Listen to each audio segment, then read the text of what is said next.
and acceleration programs, capacity building programs, and fintech events to support and grow fintech startups and companies in Brunei. For this, we are currently in discussion with several stakeholders on box guideline. So we now prioritize on MSMEs. So yeah, we are very much, because if you see both of the fintech regulated sandbox participants are actually from the MSMEs and not from the current licensed financial institutions.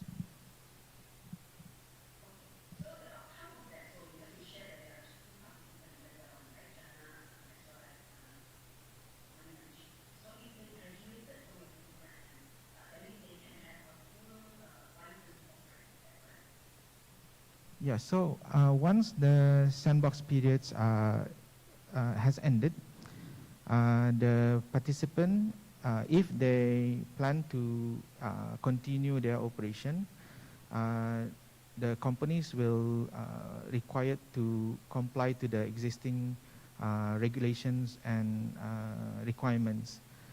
Say example, previously, one of our sandbox participant, BIP, who doing merchant acquiring for Alipay. So they're interested to continue on with their operation. So they applied approval to our recently issued guideline on the requirements of payment systems. Let's say Money Match, who plans to continue operation after the sandbox periods have ended. So they will be applying for a money remittance license, and perhaps with the also complying to the upcoming regulation on eKYC.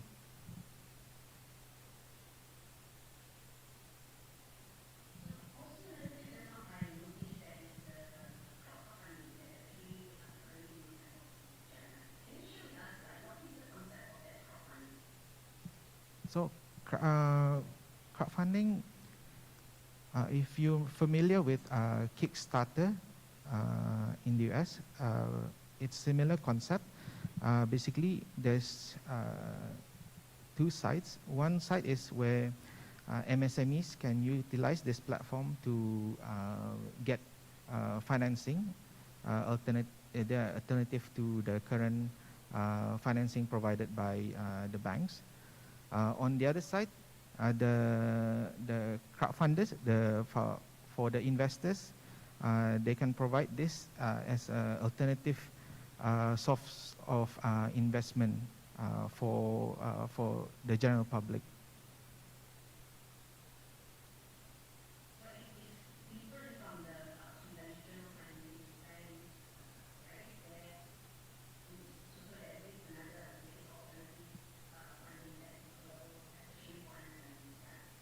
Yes, so it will be funded by the investors.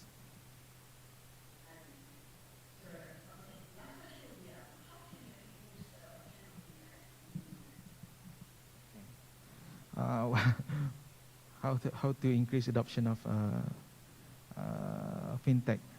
Early on, I was talking to Raihan about how our parents' generation have adopted digital all these apps during the pandemic. So we mentioned one way is because of necessities.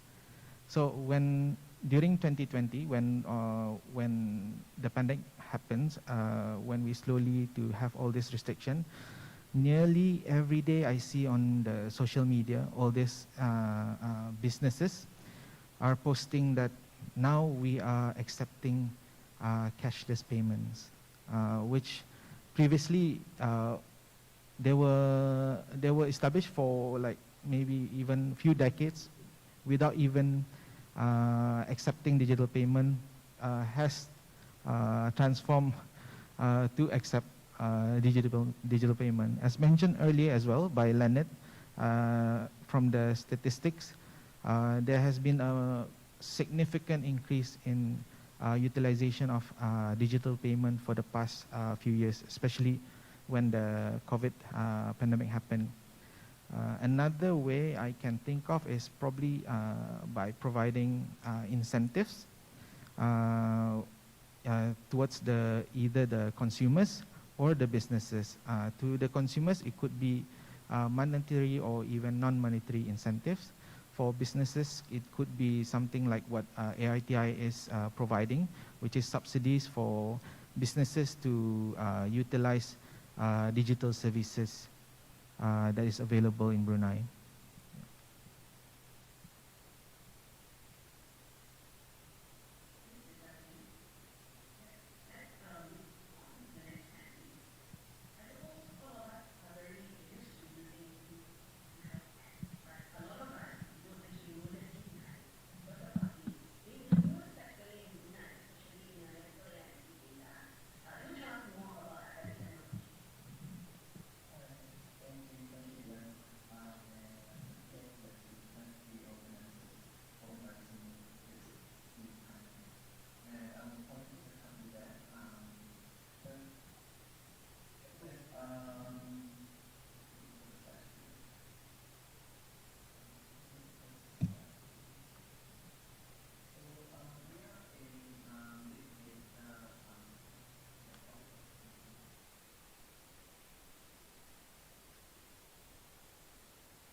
we do have that connection, then that's how we try to sort of um, build our skills and then build our skills within the ministry, within BD as well. Because again, pandemic preparedness, as evident from COVID, is hugely important. And then modeling, especially use modeling, is sort of a niche area in which it's not really well developed in Brunei because it's again quite niche. So we're trying to increase that capability um, to aid in this pandemic preparedness in Brunei. Thank you, Dr. Pati. Next, I would like to invite Raihan. We would like to congratulate you on the successful production and export of the urea fertilizer by BFI in the first quarter of this year. I suppose that this is definitely not an easy journey to undertake. Yeah, would like to share more on this, please. Thank you, Dian. Assalamualaikum and good afternoon, Yang Mulia Puan Suraya, guest of honor for this afternoon session, as well as distinguished ladies and gentlemen in this hall. Indeed, it's been a very eventful journey for BFI and Brunei. We've been extremely pleased with our progress and achievement thus far, and hopefully would like to see more progress attained, inshallah. I've been informed that some of us here in this hall may not know much about BFI, about who we are and what it is that we do. So allow me to take this opportunity to firstly introduce BFI. Next slide, please. BFI stands for Brunei Fertilizer Industries. I guess that's why we've been invited to this particular session, the Fertilizer in Brunei Industries. We were established in 2017 by the government of Brunei Darussalam with the purpose to spearhead the country's first ever ammonia and urea in Sungai Liang Industrial Park, Blight District. It's a part of the government's initiative to further develop and expand the country's petrochemical downstream industries. At the completion of the plant's construction last year, BFI plant actually became one of the largest fertilizer plants within the region, with an annual production capacity of 1.36 million tons of urea. Our product is actually non-toxic and non-hazardous. Urea is present in nature. So if you're not too familiar with how urea fertilizer looks like, or if you would like to see our product, BFI actually has a booth in the lobby in ICC. So please come and visit our booth so you can view up close our urea. At the start of the BFI project, and in line with the country's commitment to reduce the carbon footprint, BFI actually made the conscious decision to invest rather heavily in advanced technology so that our plant is designed in such a way that we are able to meet not only the local environmental emissions, but we are also able to adhere to the strictest of international standards, such as the World Bank. It's also rather interesting to say that BFI is a user of CO2 in that we take CO2, we consume it in order to produce urea. So I think our neighboring plant really like us. Alhamdulillah, BFI's plant is a testing phase. Inshallah, we'll be commencing our commercial operations later on this year. During this testing period, the plant has been able to demonstrate that we are capable to produce on-spec urea, which we have been able to sell to international customers since the start of the year. So we actually have 2 points of exports. One, we have a dedicated BFI jetty terminal, which is connected to our plant in itself in Sungai Liang Industrial Park. Here we are able to receive vessels of up to 9,000 weight tons. And furthermore, we are also exporting via Muara Port. So the reason why we also export via Muara Port is so that we can receive vessels of up to 40,000 deadweight ton, and so that we are able to reach further away markets in the global world. So I'm not too sure if there are people here in the hall who regularly commute in the Brunei Tutong Highway. If you do, you may notice a very bright highway. So that's actually our patented containers with our urea inside. So it's being transported from our fertilizer plant in Sungai Liang and back to Muara Port. And then once it's unloaded, the urea is unloaded to the vessel there, it goes back to our plant and so forth. Next slide, please. So since starting our production during the testing phase this year, we've managed to export more than 136,000 tons of urea, reaching countries marked in green on the screen. So these countries are as far away as United States of America, Australia, Korea, as well as Vietnam, Myanmar, Philippines, Thailand, Cambodia, etc. So I just wanted to emphasize that the export destination so far is just as a result of the product we've produced during this testing period. Once we are able to be in a stable operation during the commercials operation, inshallah, you will see BFI's footprint much more well. And the next time we are presenting, you'll see more green marks in this map. Next slide, please. So with this milestone, we've started to positively contribute to the economy of Brunei. Earlier in this morning's panel session, there was a discussion on Brunei's GDP, which is taken as a measure of economic growth, which presently much of it is driven by the country's upstream oil and gas industry activity.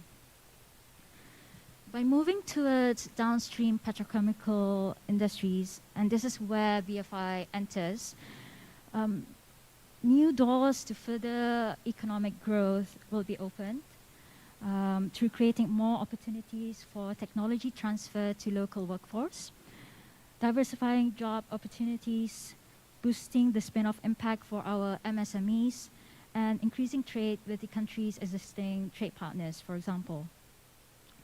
To put it further into context, BFI currently has 500 employees, of which 66% comprises of locals, much of which we recruited as fresh entries, i.e. those who had no prior work experience. In terms of economic impact, through the exports of BFI's product urea, we've also been able to contribute to the increase in export revenue and enhance the country's balance of payment. Yang Berhormat Datuk Muhammad Amin Liu, in his special remarks yesterday, mentioned that BFI stands to contribute at least $0.4 billion in the country's annual GDP, with an export revenue value of about $6 billion. While BFI's product is mostly exported, BFI's urea is also available for the domestic market. Actually, the domestic requirement represents only less than 1% of what BFI produces on an annual basis. So BFI can produce the country's annual requirement within a few hours in just 1 day of production. So what this means is that we can completely meet the country's urea fertilizer needs, hence no imports are further required, so our product represents full import substitution as an opportunity. To date, we have supplied about 22.5 tons of urea to the domestic market via a memorandum of understanding with Ghanim. In terms of opportunities for MSMEs, if I take one example, the logistics and transportation companies tend to benefit from BFI's export activities at our BFI jetty terminal and at Muara Port. The containers you see being transported back and forth in the Brunei Muara Highway requires trucks, requires drivers on a 24-hour cycle, 7 days a week, non-stop. So that is to also capture. Indeed, the journey for BFI is a long one, but with everyone's support, and we have been blessed with the support from various government ministries, stakeholders. We are committed to build and grow this company as part of our role in helping the country to diversify the economy. Thanks, Dian. Thanks, Raihan. You also shared just now earlier on regarding manpower, right? You have 66% local in your current workforce. Is there a challenge that you face in that, how to say, you get appropriate talent pools? Because a lot of them are fresh grads, you mentioned earlier on, right? Yeah. Is there specific training will be provided to the fresh graduate when they join the employment within BFI? Thanks, Dian. So I don't necessarily see them as challenges per se, rather as opportunities for BFI to be more resilient and future ready. So the BFI project actually presents an opportunity, a very valuable opportunity to further nurture and advance the skills of our people, who represents one of the most valuable and indispensable assets for the future of our country. When we embarked on this BFI project, we very early on were aware of the absence or lack of the skill sets required for this very specialized industry. However, despite this, we made the conscious decision, and this was very supported by the government of Brunei Darussalam, to involve Bruneians at each and every phases of the project. Not only that, we made a very important decision to start the workforce composition to be heavily locals. As you mentioned, and 66% of our local, 66% of our current workforce is actually comprising of locals. It certainly is, I think, a very unique situation for the country, because I think it's the very first time where a project of this scale, we start out of the very beginning where majority comprises of locals, rather than first starting off at historically 20 to 30% and growing from there. BFI is starting a bit differently. We start off at a very high percentage since the very get-go. This means that we needed to ensure that our local workforce, who had little to no skills relevant to the industry that we are in, needed to be ready when the plant construction was completed. So this in itself was a project in itself within BFI. What we did was we customized a operation and maintenance training program, and we also, which was designed by BFI, and we also partnered us with a specialized industry training institute.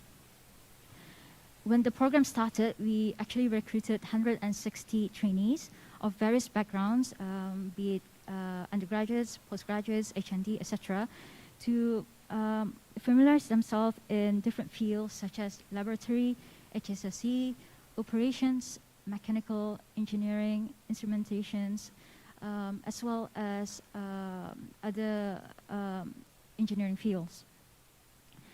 They attended a very rigorous training program lasting between 1 year to 15 months in the format of classroom.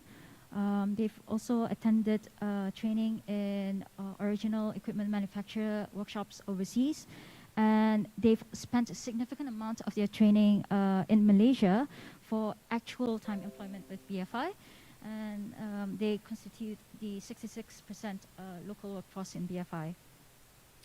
Thanks, Dian. Interesting. With that, we will close the panel discussion and we will go to the Q&A through Slido. You can scan the QR code as you can see on the screen. Let me see what are the questions that's coming up, yeah? So the first question is, how can banks further support MSMEs in Brunei Darussalam in the future? Leonard, can I have you? Good afternoon again. Thank you for the question. So I touched on it earlier. I think as a banker, I happily admit that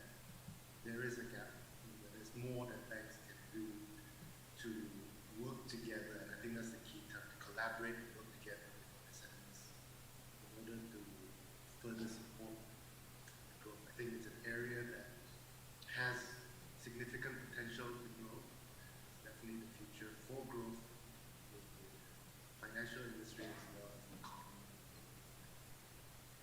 So I think aside from the points that I touched on earlier, such as better MSME, leveraging on both technology and the network that banks can have. So I think with the technology that the banks will be bringing to the financial industry, such as digital channels, digital payments, I think this can enable MSMEs to better connect with their clients, to offer more channels and convenience and digital services, for their businesses, so they don't have to worry about collecting payments. They don't have to worry about creating a website to collect payments, where banks can provide those digital services, digital channels to better engage with their customers. I think on the funding side, of course, I think banks are traditionally very conservative in terms of lending, but I think there's more that can be done as MSMEs mature and grow in terms of both their size, scale, but also in terms of financial maturity, in terms of record keeping, governance. We can mutually support the growth in this area so that banks will be able to provide more funding in the traditional sense. But I think also recently Brunei Bank has been working with some of our clients to participate as angel investors. So that's where we leverage off our high net worth clients that have the potential to, that have the interest in, I think, perhaps giving back and investing as either angel or venture capital. And I think there's been some interest in this area, and the bank acts as a facilitator to bring together investors and startups. So I think that's a few areas that we've already been doing in terms of supporting MSMEs. Thanks, Leonard. The next questions we have is, are foreign fintech companies able to participate in the fintech regulatory sandbox? Jackie, please. Thank you, Dian. Are foreign fintech companies able to participate in the fintech regulatory sandbox? Yes, we very much welcome foreign fintech companies to apply to our sandbox. But first, the foreign companies have to register their business in Brunei. This is similar to one of our current sandbox participant, Money Match Brunei, which their main headquarter is actually they originally come from Malaysia, and they registered their businesses in Brunei and applied to our sandbox, and now as participants of the fintech regulatory sandbox. Thank you. Thank you, Zaki. The next question. Okay, it comes up to question is for me. What are the incentives from BDB to attract FDI? How about special talent visa to help these future industries? Yes, I think that's interesting because at the end of the day, for us to grow within the industries within Brunei, we will definitely need collaborations with foreign direct investors.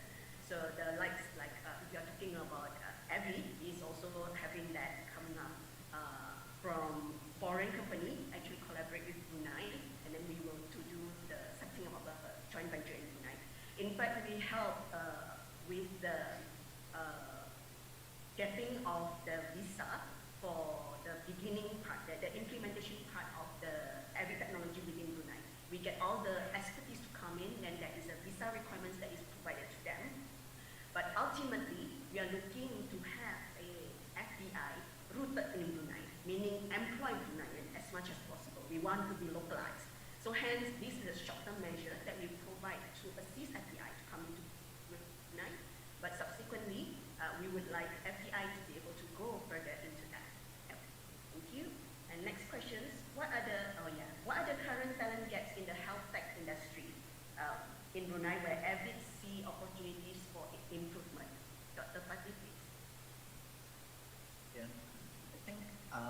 Yeah, I think just end to end, there are definitely so many opportunities.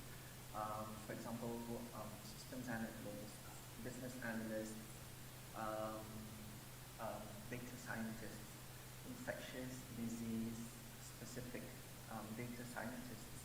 You know, they come talk to us. We'll be happy to guide you. Again, there's just so many opportunities there to work together, and just also to share that we are also in talks with local educational institutions to form something more formal by way of training, by way of internships, that sort of thing. So again, watch the space. Hey, Dr. Fatih, the next question is still for you. What partnerships with Brunei-based institutions have AVID fostered during your 2 years in operation? Sure. Thanks. I think everybody is familiar with the Ministry of Health, but again, what's really not apparent is the range of different specialties, different people within the Ministry of Health that we work with. We work with the Health Promotion Center. We work with reps with NCDs. We work with the non-clinical disease unit, looking at risk assessment. We work with the Public Health Emergency Operations Center, solutioning for the COVID-19 operational tools, disease control division, infectious disease. So even within the Ministry of Health, there's this wide ranging. And I talked earlier about the collaboration with BBB. Again, with BBB, we've worked together with IHS. Again, within we are working to see if there's an opportunity in the newly formed School of Digital Sciences as well. And recently we've had a visit from Polytechnic Brunei. So again, we are open to partnerships. We're open to developing local talent, local Bruneian talent. Thank you, Dr. Fatih. Next question. Does BFI and Waraport have plans to collaborate with academic institutions? This is to address the current industry gaps and produce industry-ready manpower. Raihan, please. Thanks, Dan. So I'm not in a position to answer for Waraport, but certainly for BFI, not only do we have plans for collaboration, we've actually already had communicated our desire with the Ministry of Education. So BFI is involved in a number of committees with various institutions, Ministry of Education, universities, as well as technical schools, on how to ensure that the syllabus that we have in the country is industry ready. So relevant to the requirement of Brunei's industries now and in the future.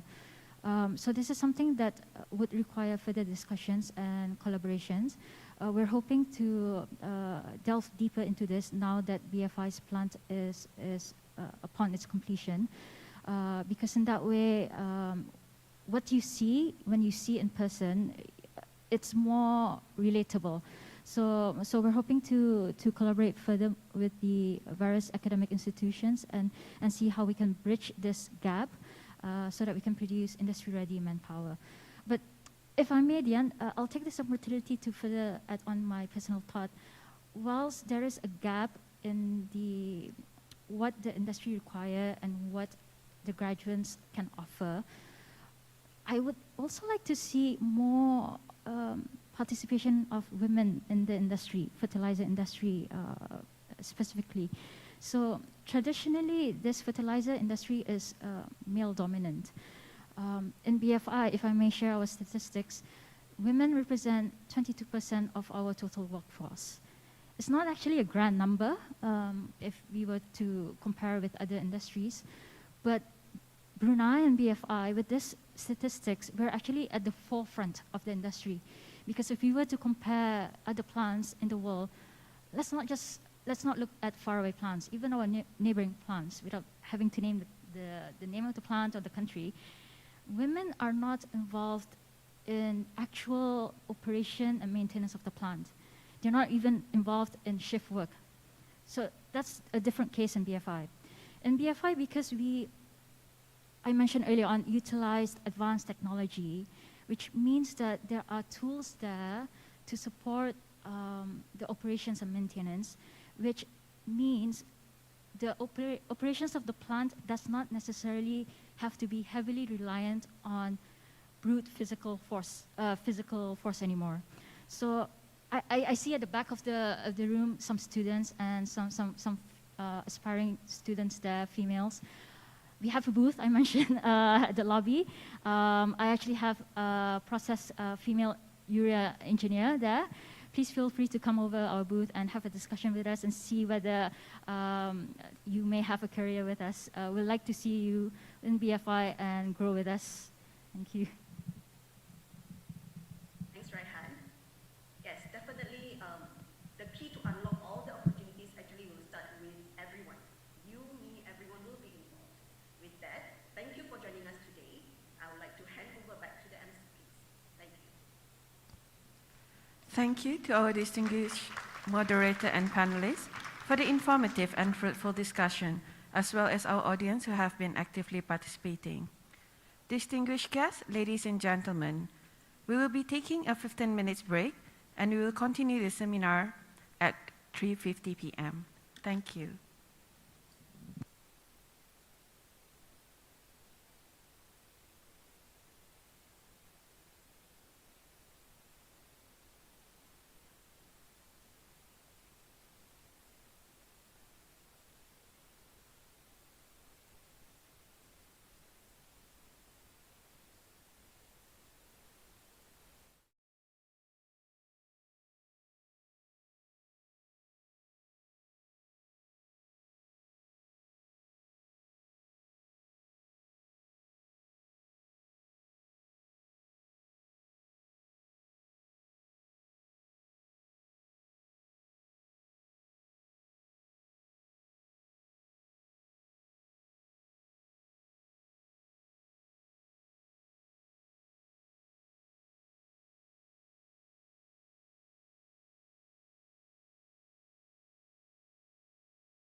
will oversee the institution's work on all countries in the Asia-Pacific region.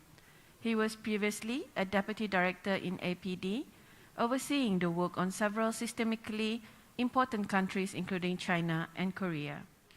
Prior to that, Mr. Krishna was a deputy director in the Western Hemisphere Department, where he oversaw the institution's work on several countries in the Americas, including Brazil, Canada, Mexico, Peru, Ecuador, and the island economies of the Caribbean. The department's research activities and its flagship product, Regional Economic Outlook, REO, for Latin America and the Caribbean. He is a co-editor of two recent books, Brazil Boom, Bus and the Road to Recovery, and Unleashing Growth and Strengthening Resilience in the Caribbean. Without further ado, Mr. Krishna.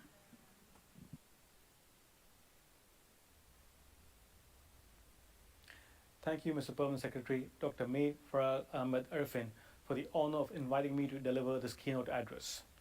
It's a pleasure to speak with you in Brunei as the Director of the IMF's Asia and Pacific Department.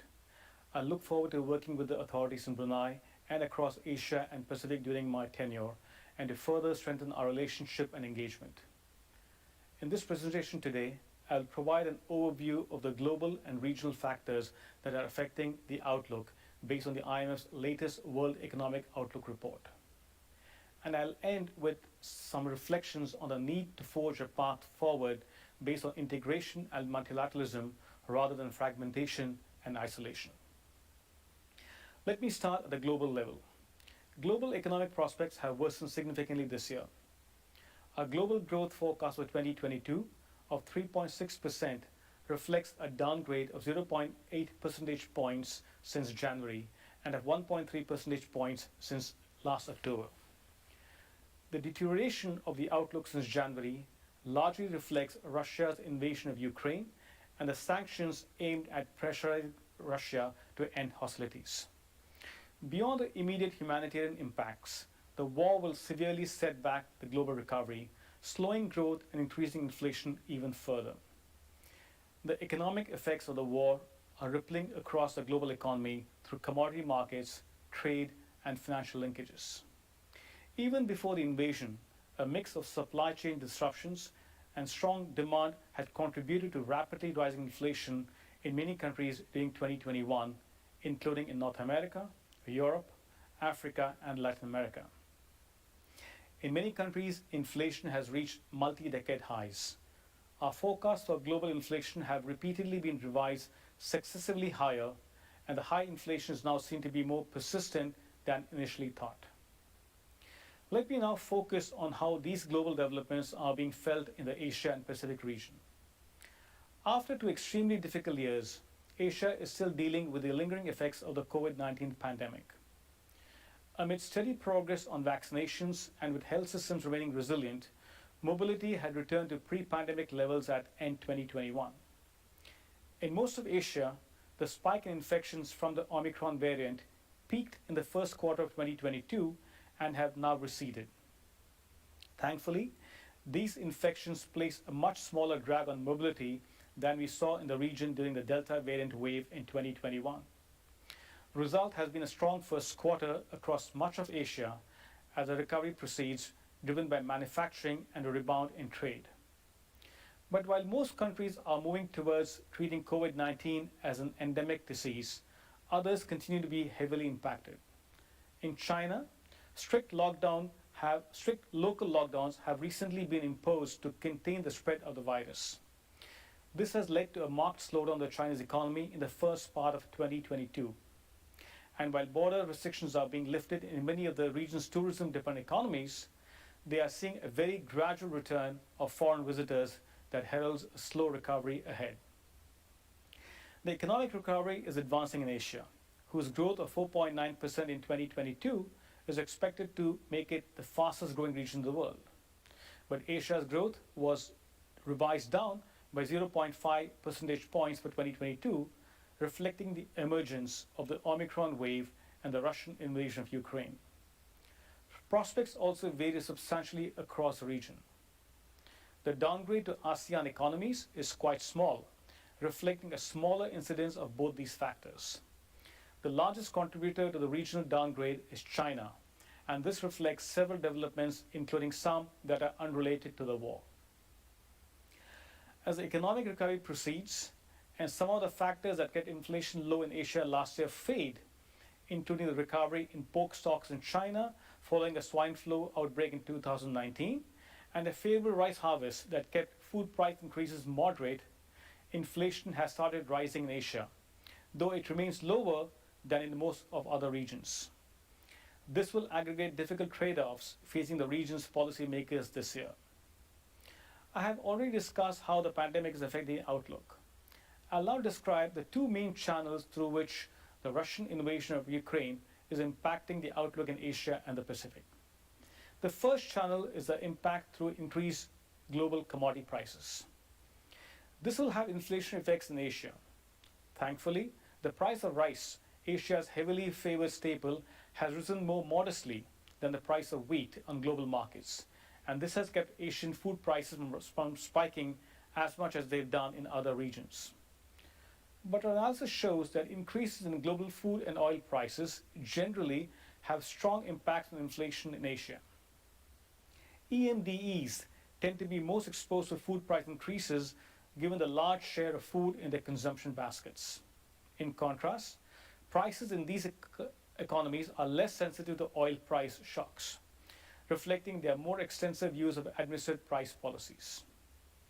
The shifts in commodity prices are also leading to large swings in the terms of trade facing Asian economies. In this respect, there is also a lot of heterogeneity across the region. This is a negative shock for most Asian economies, and it is particularly strong for oil importers such as Korea, Japan, China, and the Pacific Island countries. But for Asia's commodity exporting countries, namely Australia, Indonesia, and Malaysia, developments have been far more favorable. For Brunei, the soaring energy prices are helping to improve the terms of trade and restore fiscal positions in the short term. On net, the change in terms of trade is expected to place a strong drag on growth in Asia's emerging and developing economies, and largely accounts for the growth downgrade for this group of countries. The deterioration of the terms of trade are also expected to weaken current account balances in the region, adding to short-term pressure on countries where reserves are already low. The second important channel is trade. The region has limited direct exposure to Russia, but considerable ties to the rest of Europe. We estimate significant growth spillovers from Europe to Asia that is particularly strong for Asia's advanced economies, given their strong trade linkages. For EMDEs, growth spillovers from within Asia, especially from China, tend to be most important, reflecting the importance of intra-regional trade. Those are the factors shaping our baseline forecasts. But there are important risks facing the region. What they might be. If the conflict escalates, a further increase in food and energy prices could put stress on vulnerable households and add to risks of social unrest. New pandemic variants could emerge, and climate change and natural disasters are an ever-present danger, especially in the Pacific Islands. But today I'll focus on two risks facing the region that we think are most urgent, namely the tightening of global financial conditions and a larger slowdown in China. Asia, like the rest of the world, has benefited from a gradual decline in real interest rates over the past 20 years. And while financial conditions tightened somewhat in the first quarter of 2022, in April, we warned that a downside scenario could entail a significant shock to Asia's external financing conditions. As high inflation has proven more persistent than expected in the United States, the Fed has recently started implementing more aggressive policy tightening, with a 75 basis point hike announced on June 15th being the largest since 1994. Markets expect further substantial increases in US interest rates this year and next, and real yields have started rising. Continued tightening of global financial conditions will significantly reduce growth in Asia. Second, the risk of a larger slowdown in China. Intra-regional flows now make up over half of total Asian trade, such that developments in China have strong implications for regional partners. I've explained that our baseline forecast incorporates a significant slowdown of Chinese growth. but there are important risks to the outlook for China that could make this slowdown more pronounced. Given the importance of the real estate sector, a larger than expected slump in the property market could cause broader macro-financial spillovers to other sectors in China, leading to a significant slowdown in Chinese growth. In addition, the authorities' zero-COVID policy may require lockdowns of additional major cities. On the upside, however, a serious deviation from the authorities' announced growth target could prompt policymakers to respond with more policy support. As some of these risks are materializing, we are likely to further downgrade our forecast for the global economy when we release our BIO update next month. How should policy be calibrated to handle these challenges? Asia's policymakers face a difficult policy trade-off. The post-pandemic recovery in Asia remains incomplete, particularly in the emerging and developing economies. Inflation in Asia was relatively low during the pandemic, but has now risen above central bank targets in many countries. Many of Asia's central banks have started to tighten monetary policy, and we expect them to continue this year and next.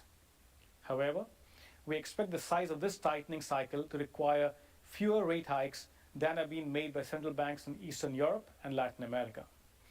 This is predicated on the drivers of Asian inflation being largely transitory and inflation expectations remaining well anchored. But if these assumptions do not hold, more aggressive tightening may be required. Clear communication from central banks on policy responses is key to ensure orderly market reactions through the tightening cycle. What about fiscal policy? In response to new headwinds, several economies have announced fiscal packages to support the recovery in 2022. But this and the large fiscal expansions deployed during the pandemic are expected to be mostly unwound by 2023. The planned adjustment is expected to stabilize debt, but at much higher levels than before the pandemic. Sustaining these high debt levels will become more costly as interest rates rise. The recent increase in commodity prices will disproportionately impact those with lower incomes, as food and energy represents a larger share of their spending. Protecting them from the effects of higher food and energy prices is a priority. First best policy would allow for international prices to pass through to domestic prices, with targeted support provided to the most vulnerable households.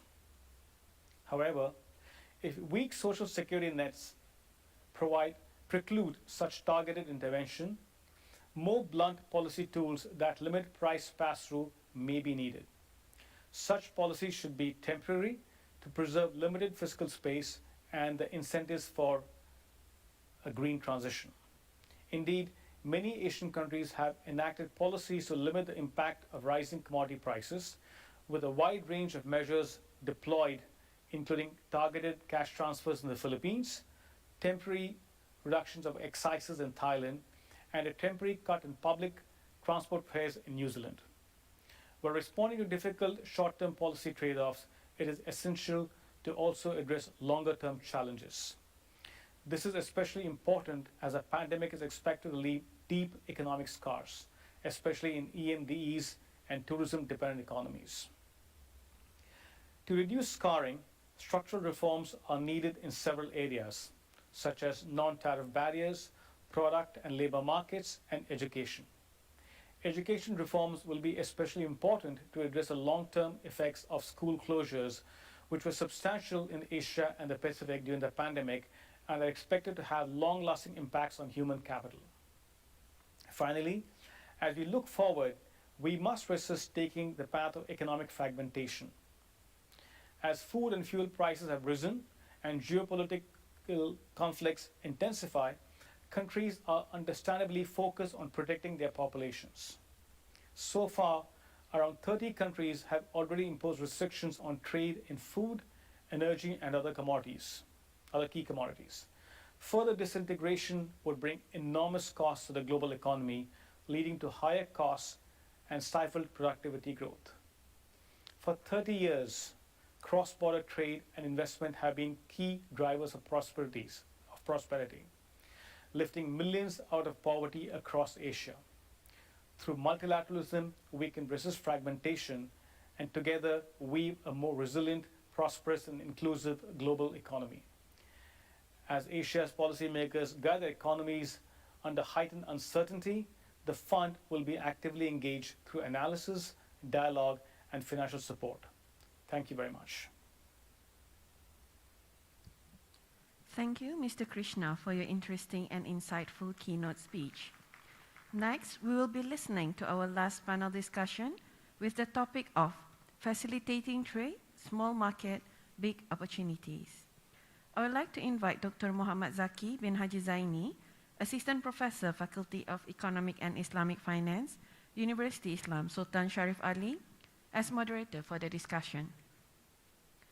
Joining Dr. Zaki as panelists will be our three panelists: Dr. Nur Rahman, Chief Executive Officer, Ghanim International Corporation Sendirian Berhad, Ms. Wong YC, Chief Executive Officer, Brunei Darussalam Food Authority, and Mr. Yusdiman bin Datu Paduka Haji Saman, Acting Assistant Director, Trade Division, Ministry of Finance and Economy.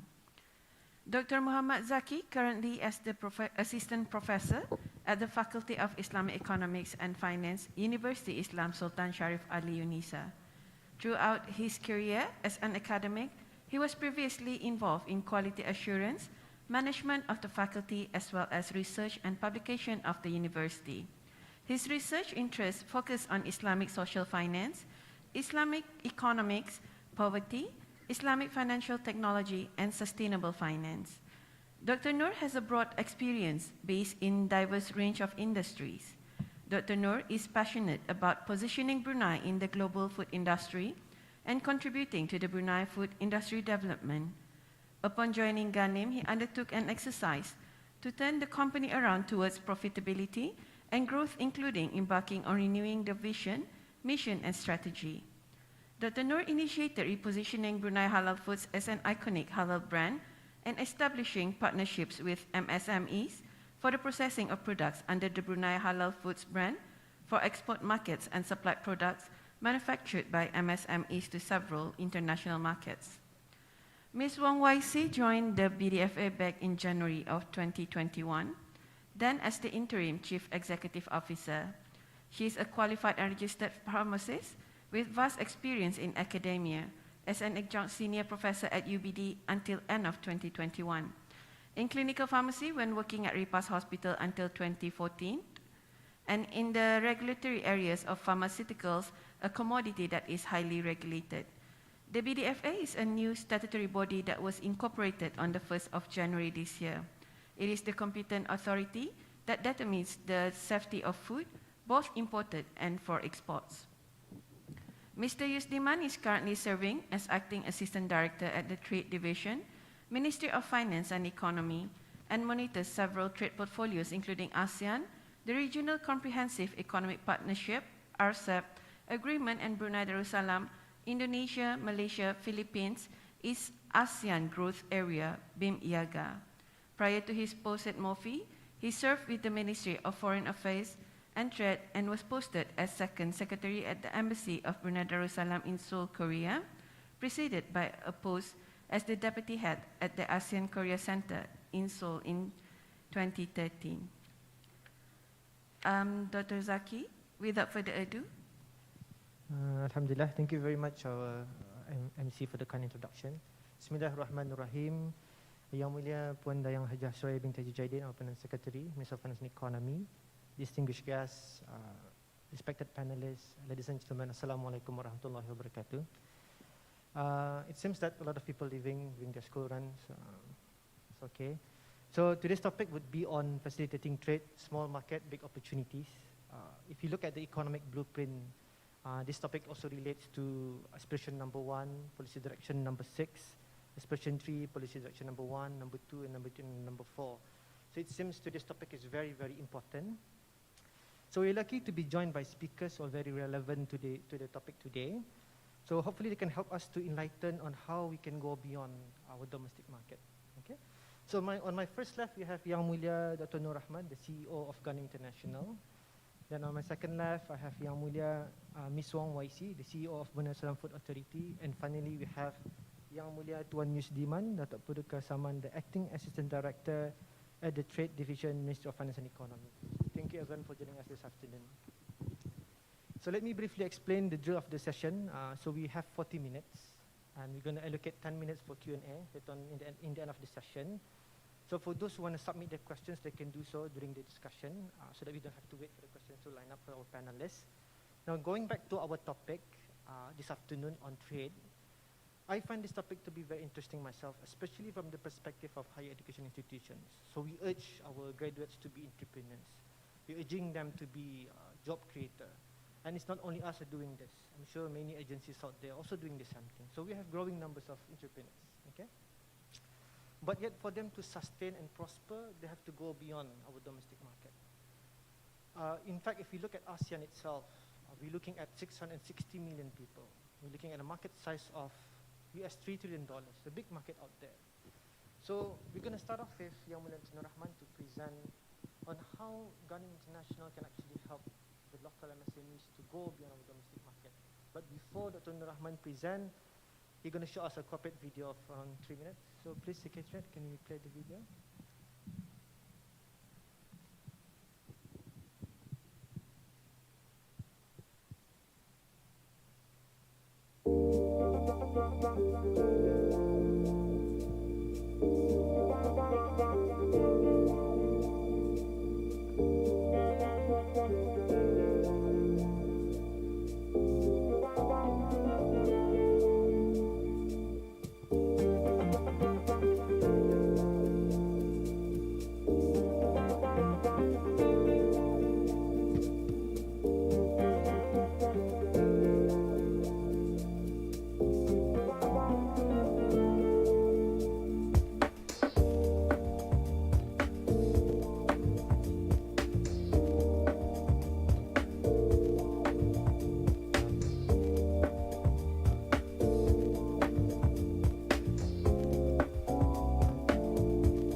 Thank you, Secretary.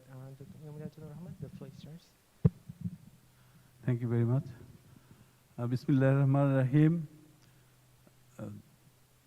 Distinguished guests, ladies and gentlemen, Assalamu alaikum wa rahmatullahi wa barakatuh, and very good afternoon to you all.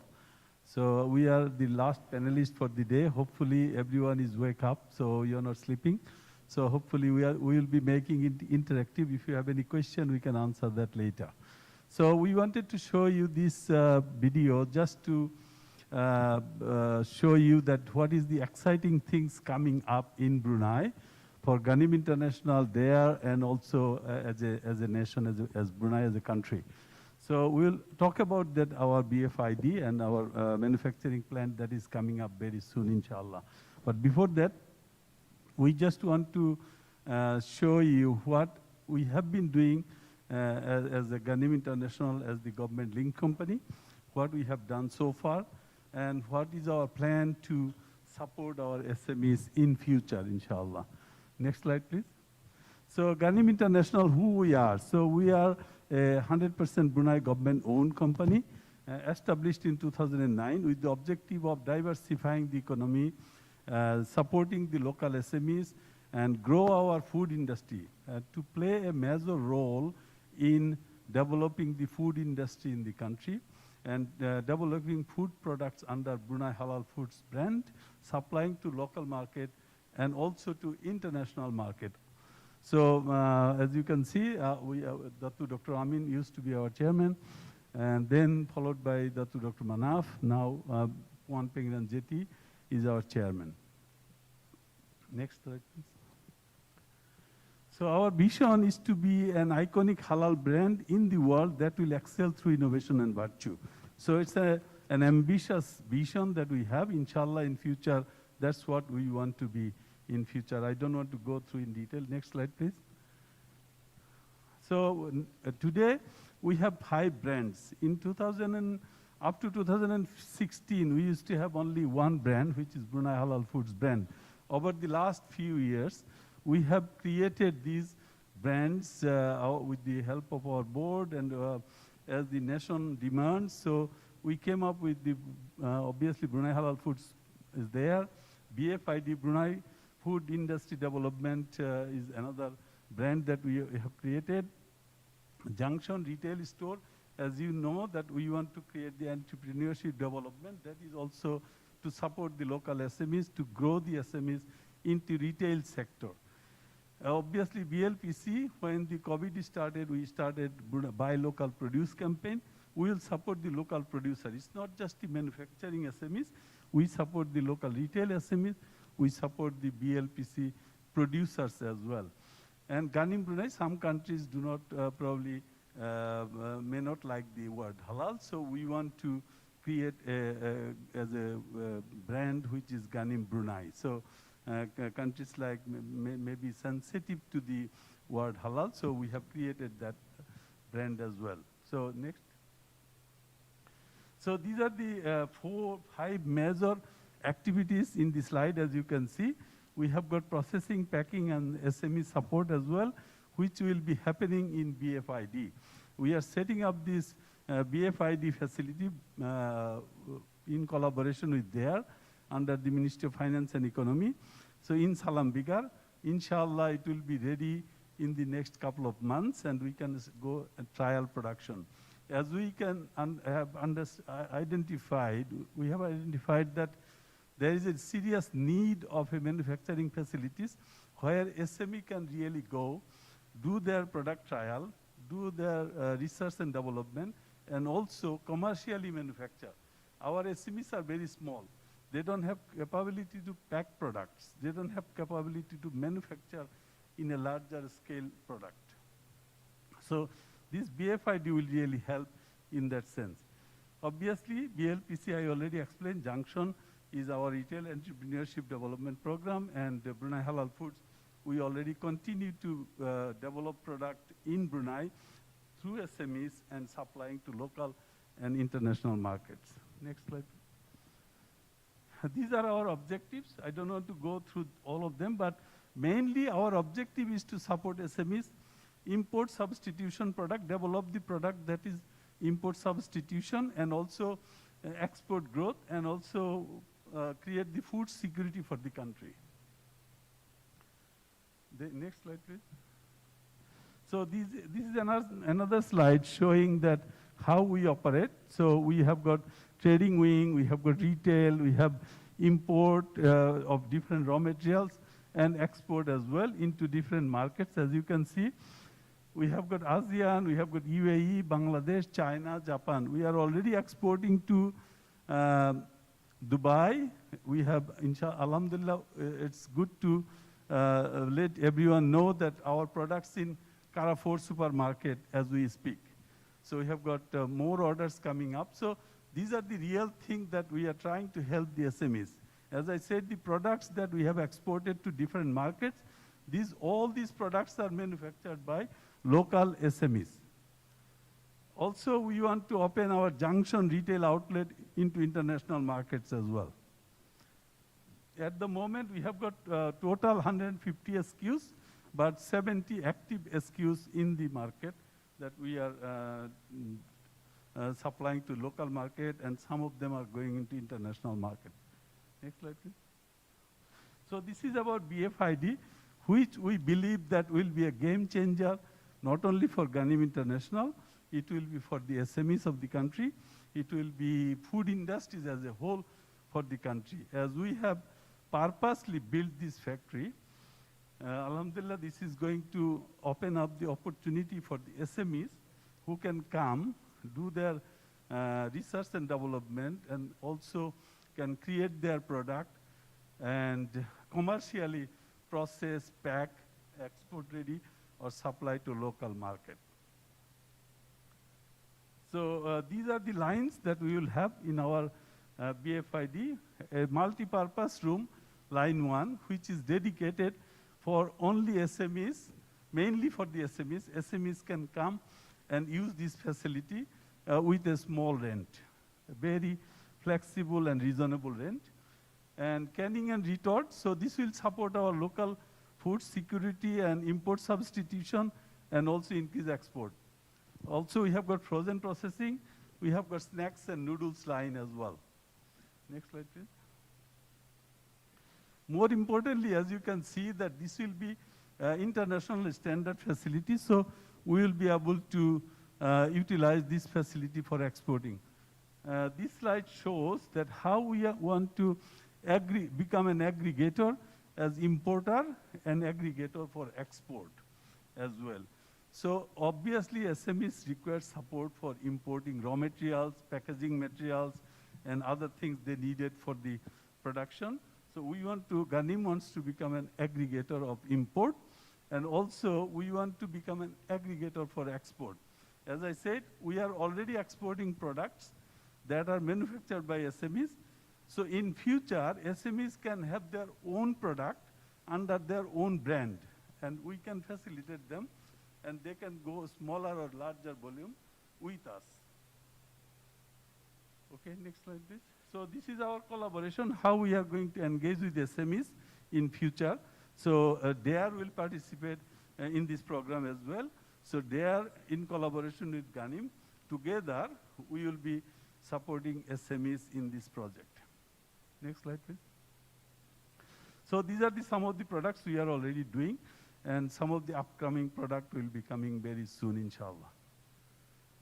So these are the upcoming product, exciting products that, as you can see, some of these products will replace the imported product in this country. Next slide, please. So that's the end of this slideshow. I can continue the discussion if I have time. Yeah. Thank you so much, Mr. Nur Rahman. I'm very interested with the BFID facilities. Is there all SMEs can actually access the facilities, or you guys be very selective in terms of that? So well, obviously we have got specific machines and packing machines and processing machines for the SMEs to come and utilize. So they can actually come do their product trial and test. At the moment, what we identified in this country is the SMEs have got good concept. They can develop the product, but what is lacking is manufacturing facility and the packing facility and the storage. These are the three critical enablers that we are going to provide. So number one, at the moment they are processing at home. Home-based. Most of them are processing at home, which does not have standards and they cannot go large scale. So this will eliminate this problem. Secondly, they don't have packaging facility. So we have got different types of packing machines. So they can use our packing machines for packing in a smaller or larger scale. Thirdly, if they want to do larger scale production, they can also use that. So any SMEs can actually utilize the facility? So it has to be obviously planned properly. Okay. So any SMEs can come, but what we will do, together with Dar es Salaam Enterprise, we will make a list of products who are ready, because preparedness is very important. Whether they are ready to use the facility is important. So we have already started the process. We have done some workshop as well together with DARE. So they will be coming, we'll be identifying the right ones so that in phase 1, phase 2, as phase 3. So the SMEs who are already ready to produce, they can come first, and then gradually the others can be ready. So how do you define ready? Ready in terms of they have to have a product, one or more products they have to have. They have to have the all the design of the product, concept of marketing, concept of packaging. Once they have that, and some of them already supplying to the local or other markets. So if that is the case, they are probably struggling to manufacture in larger scale. So these are the first SMEs group, they can come and utilize the facility. We have got so many interest from the SMEs. We have got a list of SMEs already. They are interested to come and join this project. Okay, thank you so much, Dr. Rahman. Thank you. very much. Then we have Yang Mulia Ms. Wong. She's going to present as well on BDFA, the role of BDFA in helping local MSMEs to access to international market. Silakan Yang Mulia Ms. Wong, the floor is yours. Thank you very much, Dr. Zaki. Good afternoon to everybody. Thank you for staying until now. Really appreciate it.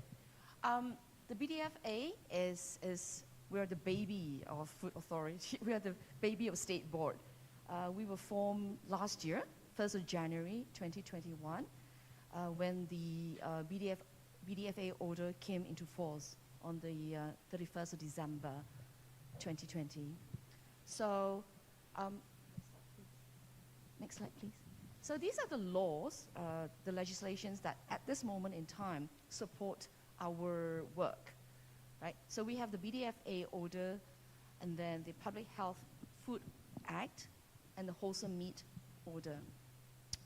Now, the Public Health Food Act was once under the Ministry of Health. It was amended and passed to the BDFA. Similarly, the Wholesome Meat Order was under MPRT and amended and passed to BDFA for us to implement and support our work. Take note that we are already in the process of coming out with new legislation. Draft has been sent to AGC, and hopefully they will come into force. We're really, really looking forward to the new act, actually, right? So BDFA, our role, our mandate is very simple. Basically, make sure food is safe, good quality, that's it. Everything that is tied to it, right? Next slide, please. So this is some of our functions.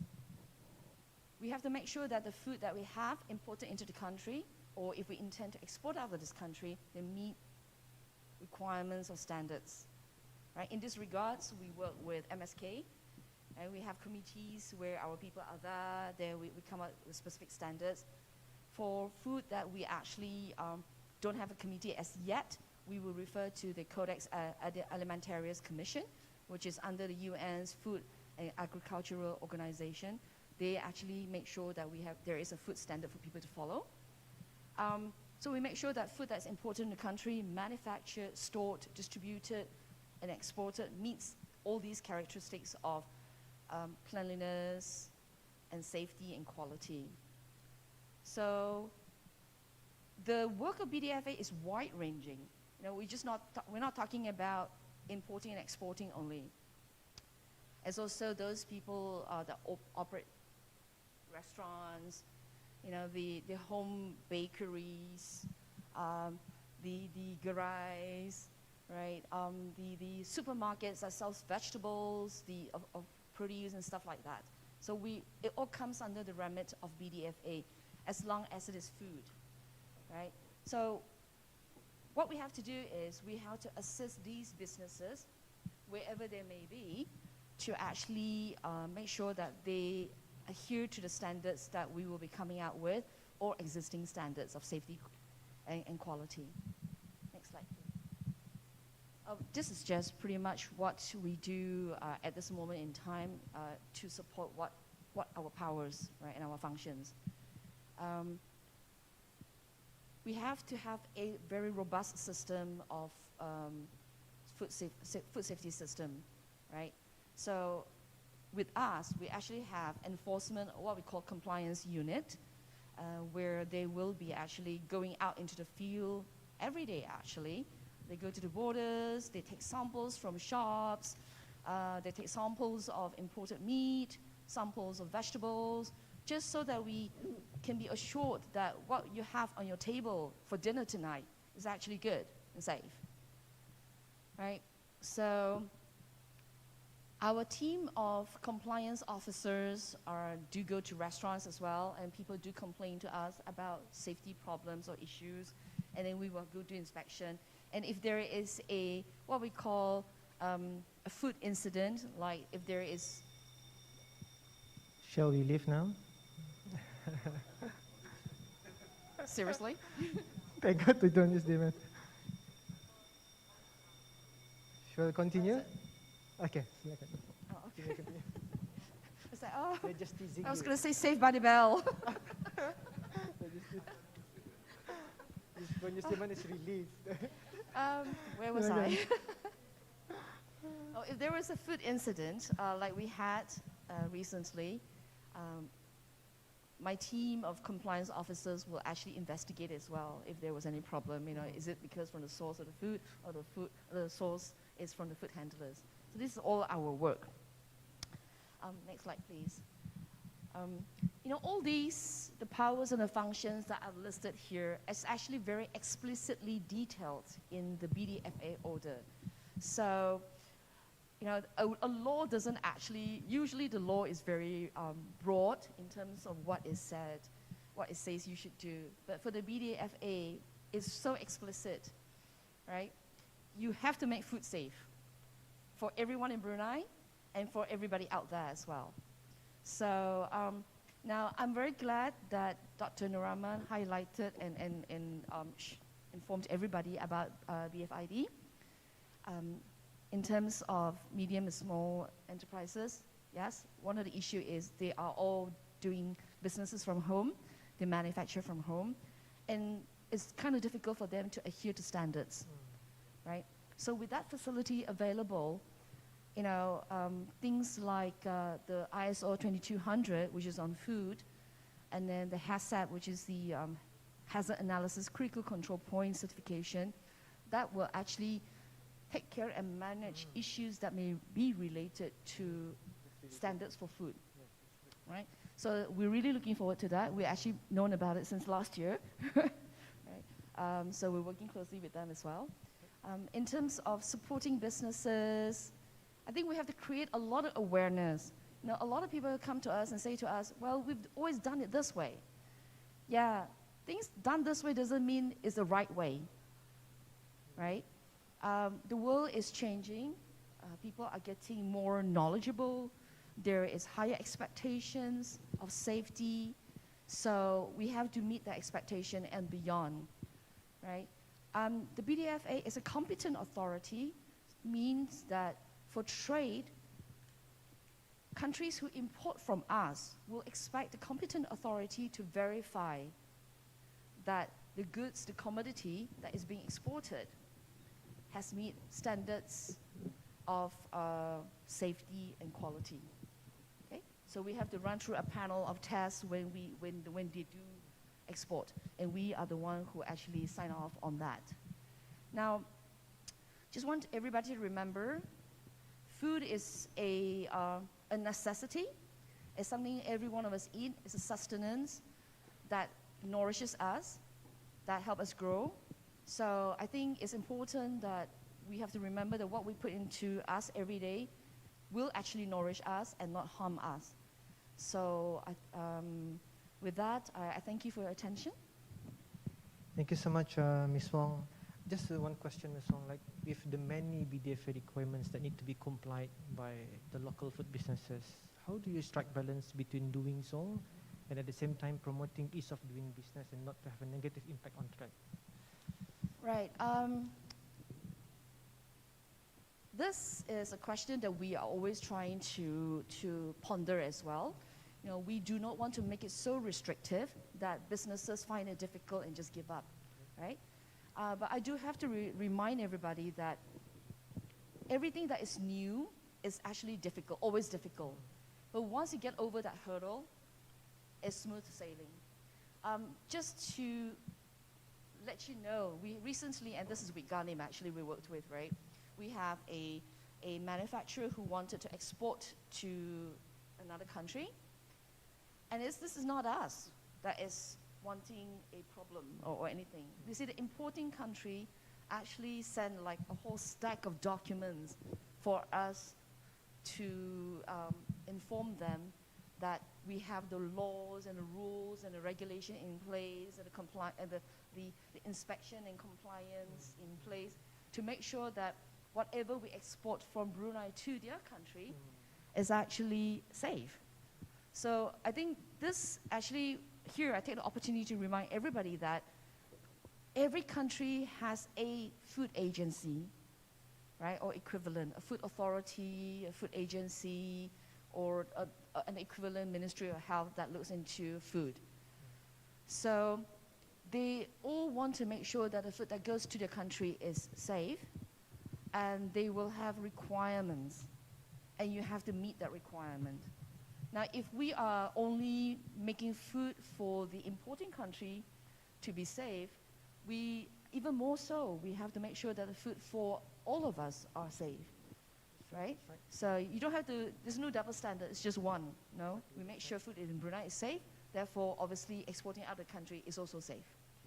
No. Thank you so much, Ms. Song. I agree with you.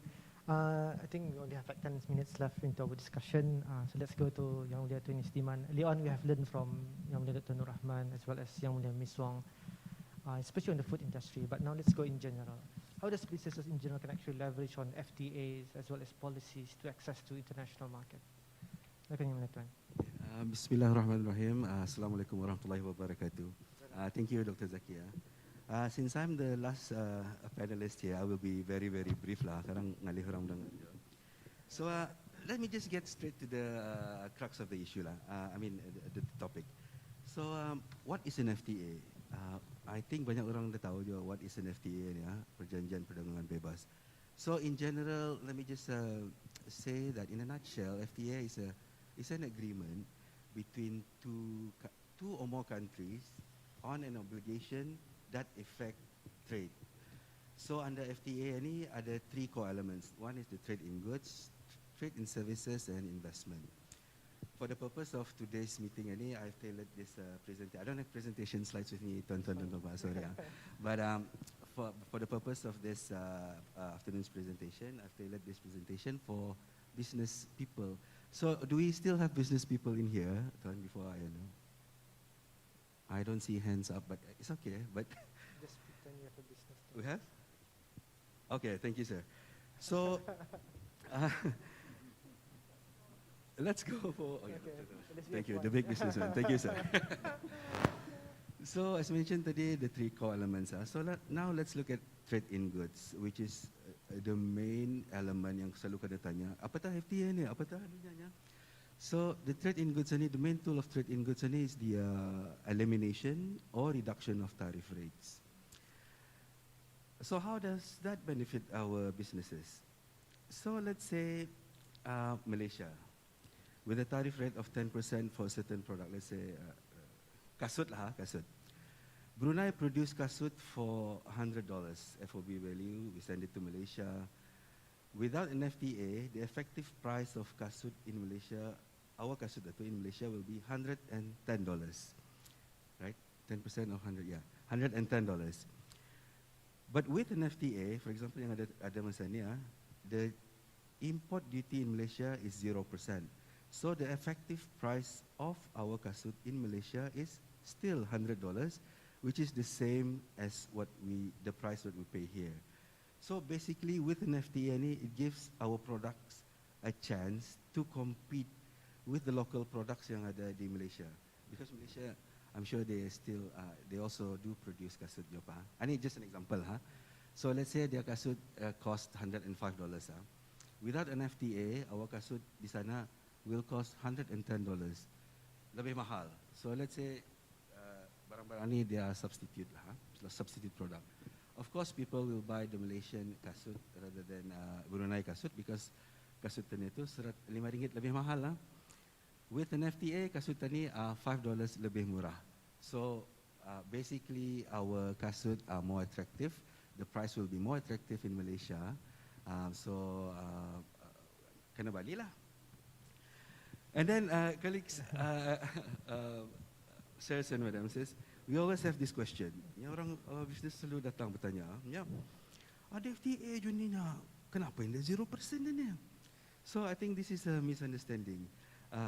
Because although the FTA says a certain product has 0%, that product will still need to meet the rules of origin. I mean, the production process will still need to meet the rules of origin. So rules of origin ini apa? You might ask. So rules of origin ini is a set of criteria agreed during the FTA negotiations that yang membolehkan barang itu to be called your own. Like Brunei product kah, Malaysia product kah. And the criteria is usually 40% of local content or change in HS codes. I think business people, you're very, I think most of us here are aware of HS codes. Okay, now comes the next big question. How do businesses know that their products are eligible?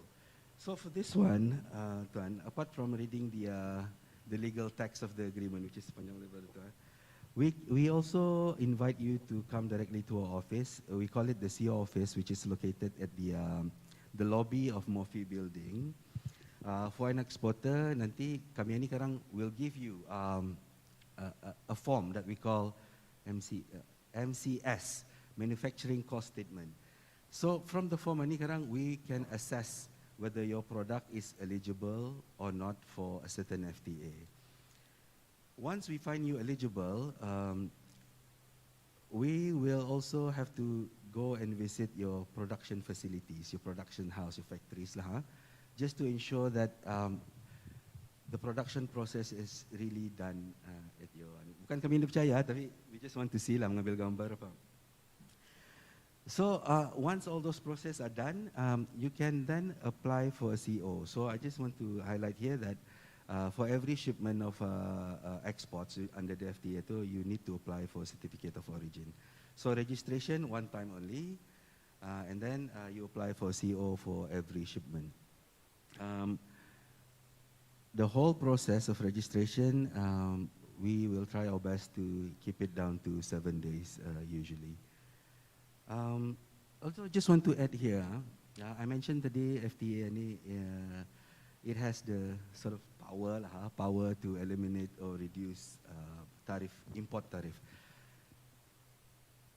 FTA is powerless against, if I can use the word powerless, powerless against excise duties.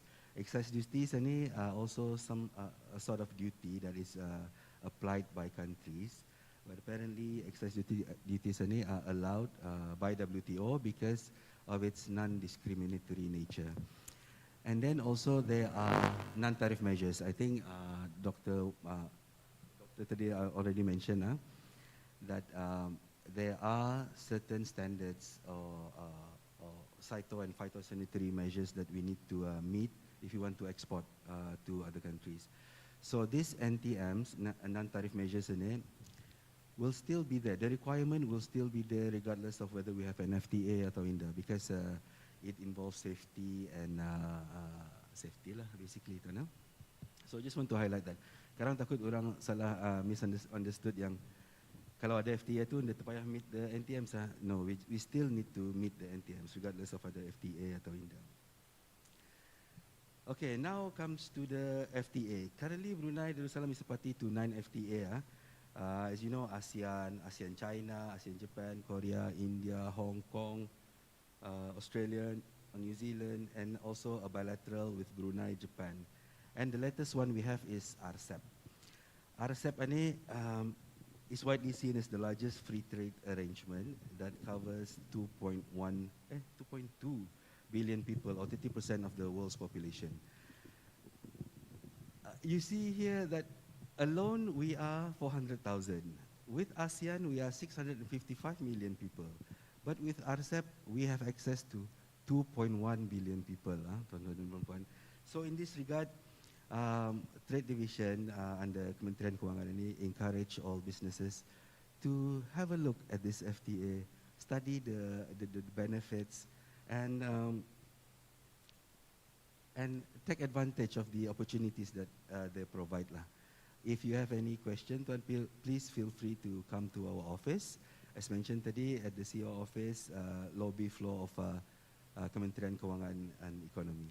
So I think that should end my presentation. Thank you, Tuan. Thank you so much, Tuan Yusdiman. I love the way how you explain the benefit of FTAs as well as your analogy. I would like you to be my teacher one day. So, Yang Mulia Tuan, I just want to share, I did a quick survey on our alumni. Of course, we cannot generalize this number, but at least it gives us an insights of awareness of FTAs. I did a survey with them. 90% of our respondents are not aware of RCEP. And on average, above 80% are not aware of our other FTAs. So what's your take on this? How do we create not just awareness but also up to understanding of all the FTAs? Silakan Yang Tuan. Thank you very much, Tuan Dr. Zaki, for that question. Banyak juga, 90% undang tahu. 90% Okay. So for this one, Tuan Doctor, I just want to inform everybody here that Trade Division has always latched on other agencies punya roadshow. So for example, we always latch on to Darussalam Enterprise punya roadshow where we introduce or explain about these FTAs as well. Sebelum COVID, our last roadshow was in KB, if I can remember correctly. I think just last week, we also have a presentation on FTAs to the business people. So hopefully this will continue, Tuan. And I encourage the invitees by there to attend the roadshow ni beramai-ramai so that we can increase that percentage mentioned by Tuan Zaki from 90% to not knowing about FTA to 90% aware of FTA. Thank you, Tuan. Tuan, can I just add, Tuan? Thank you so much. Last month, Trade Division also launched a revamp, a new and better website. We call it Brunei.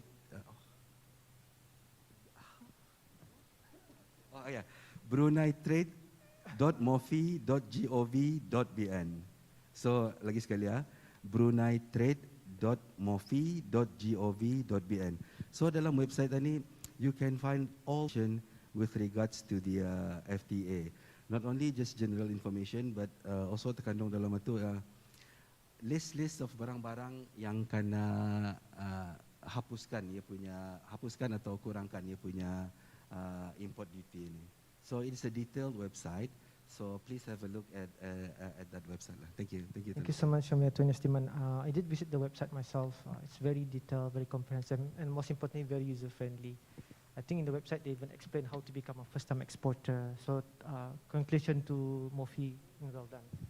So I think it comes to an end of our panel discussion. It's already like 15 minutes to 5. Everybody's ready to go home. Shall we take questions from the audience? Okay, let's pick at least one question from the audience. Jangan soalan payah-payah, ha? Be nice to our panelists.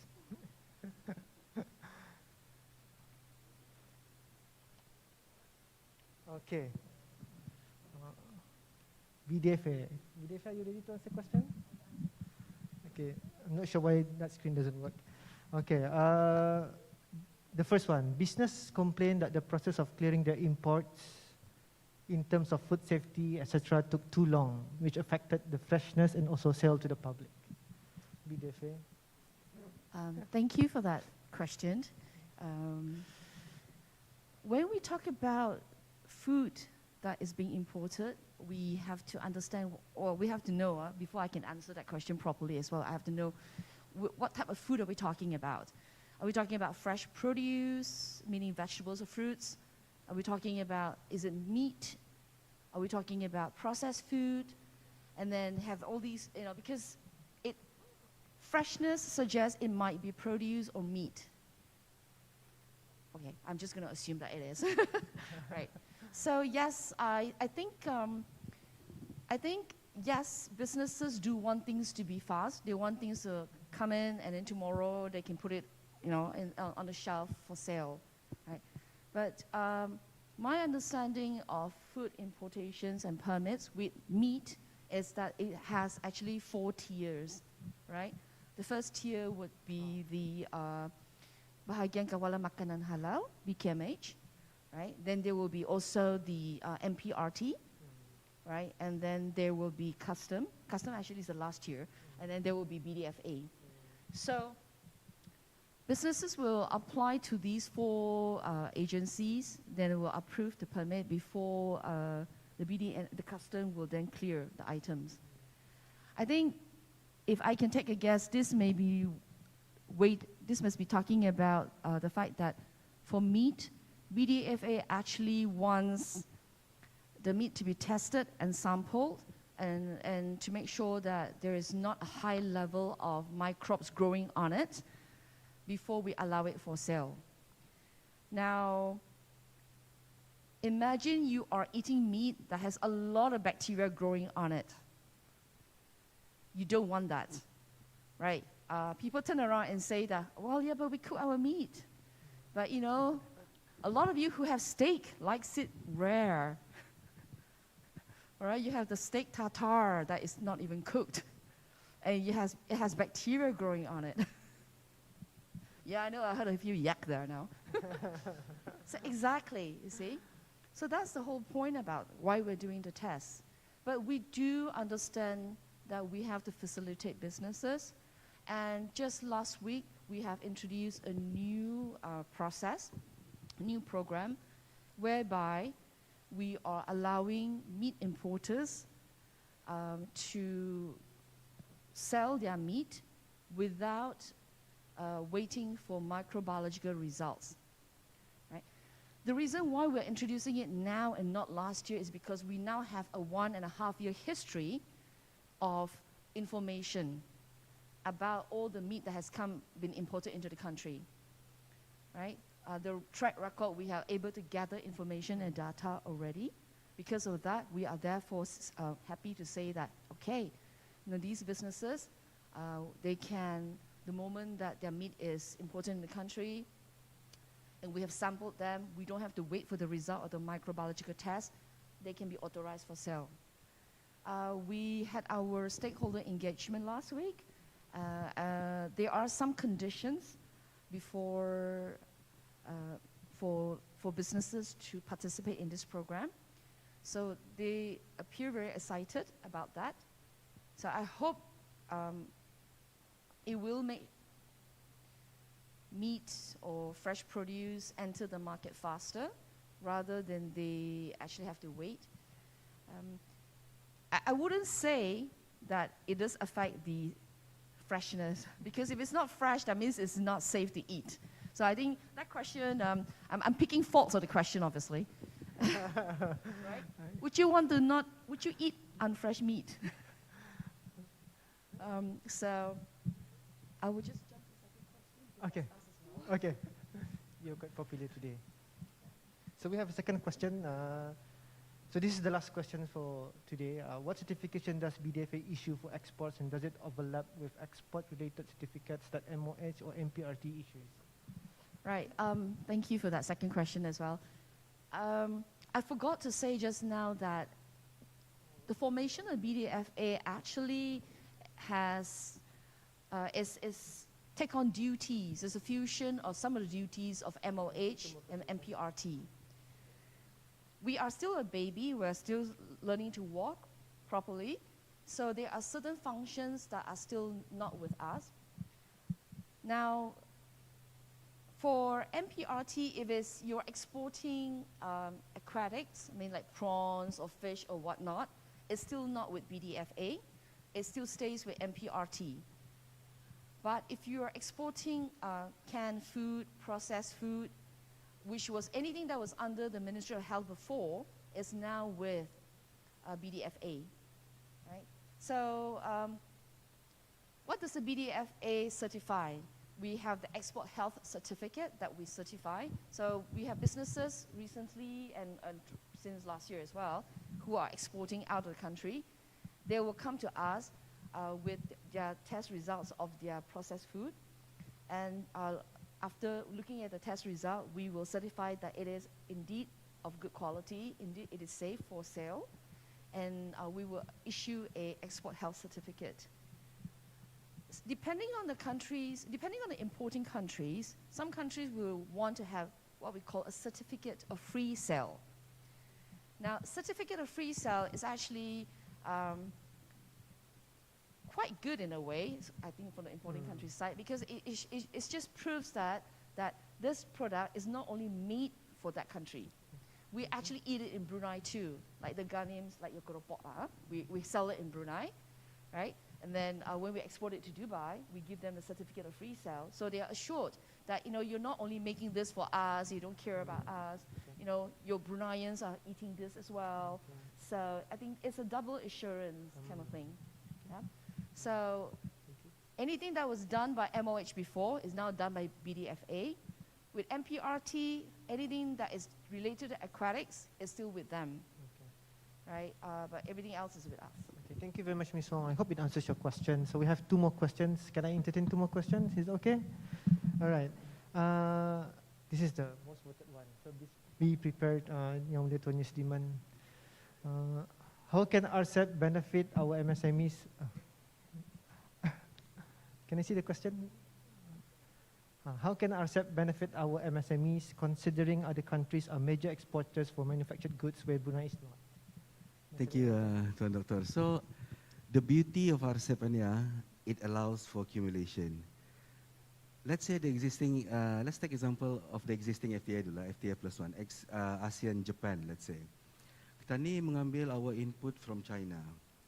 That input from China will be considered non-originating. So we mold into our product, we export to Japan in the rapat. So we cannot have that preferential rate in Japan. So the beauty of RCEP is it allows that to happen because RCEP is technically it's like a compendium of ASEAN +1 FTAs. It's a horizontal integration lah kononnya. So we can take input from China and then export to Japan. Input itu kira originating within the RCEP territory. So we can export to Japan. There are higher chances for us to meet the rules of origin. So sudah turn export to Japan, we will have the preferential rate in Japan. So basically, the business people here, probably just an idea lah, Tuan. Probably we do not need to make a complete product. We can make an intermediate product using inputs from other RCEP countries, so we don't need to compete with those big major producers as mentioned in the question. So thank you, Tan. Thank you so much, Yang Mulia Tuan Yusdiman. Final question for Yang Mulia Tuan Rahman. We have a bit for you as well. So who are the major importers of Brunei halal food? Any new regions you are trying to penetrate? Thank you. It's a very good question. So we are now supplying to Middle Eastern market, to Singapore. We have supplied to China, and we have gone into Bangladesh. So, and we have recently received orders from Qatar as well. Our intention is to, we have got interest from Japan, also from Australia. So these are the markets that we are already in. And these are Middle East through Dubai, and obviously Singapore, China, and Bangladesh that we are already supplying. We are going into countries like Japan, Australia. So basically, other than North and South America, we are intending to go into the ASEAN and Middle East first. ASEAN and Middle East will be our target first because we cannot cover everything, but we are excluding. If there is any need. There is lack of awareness by MSMEs on the services provided by Ganim, especially on the manufacturing aspect. I think we did organize some workshop together with their SMEs actually came, and we advised what the services we can provide, what we are preparing. So we are open to, got so many SMEs are interested to work with us. If there is any SME who might have a question or want to collaborate, we are happy to answer those questions, and they can contact our office. You can go to our website, and we can, we are open to discuss and advise what are the services we are going to provide with BDFA. And currently, it doesn't have to wait for BFID. We can start, we have already done that. About 25 SMEs we are already actively working with. And just as I mentioned, the products that we are exporting today is all products are manufactured by local SMEs. We are really proud of our SMEs that, that we are able to export our SME products to overseas market. That gave us the strength and belief that we can actually export from Brunei. Okay, thank you so much, Yang Mulia Tuan Rahman. I think that's it to our discussion this afternoon. It's already 5 o'clock. One thing that I learned from today's session is that you can be rich doing business in Brunei, but you can be much richer going outside Brunei. So I think that's it for today. Thank you so much to all our panelists. Thank you to our distinguished moderator and panelists for the informative and fruitful discussion, as well as our audience who have been actively participating. Distinguished guests, ladies and gentlemen, this brings us On behalf of the Ministry of Finance and Economy, I would like to extend our sincere thanks and appreciation to all our guests for kindly attending